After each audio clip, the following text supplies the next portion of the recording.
বিছানাটা রাখলাম। দেখো দেখো এখন ছেলের কাণ্ড দেখো, সারাদিন এখন উপরে মোবাইল নিয়ে ব্যস্ত থাকে। সারাদিন ওপরে কি করিস রে? এক্সারসাইজ করছিলাম, এক্সারসাইজ।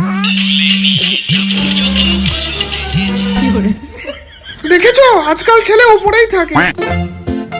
মা শোনো না, বলছি যে এই রান্না বান্নার জন্য একটা কাজের লোক রেখে দাও না। 25 বছর ধরে সংসার করছি, তখন তোর কাজের লোক রাখার কথা মনে পড়লো না? যেই পাকা কথা হয়ে গেল অমনি ম্যাডামের কষ্ট কমানোর জন্য কাজের লোক রাখবি?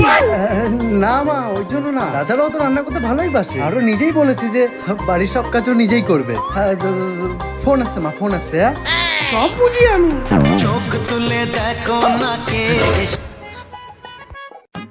হরে কৃষ্ণ, হরে কৃষ্ণ। আরে আমাদেরও তো বাচ্চা হবে। গোলুমলু কিউট কিউট।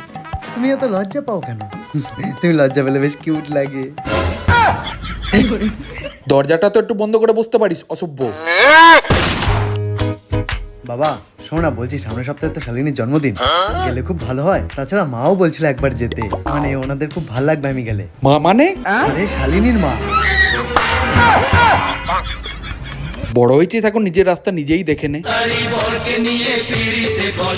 তোমায় তুলে নিয়ে যাব যখন ভালোবেসেছি।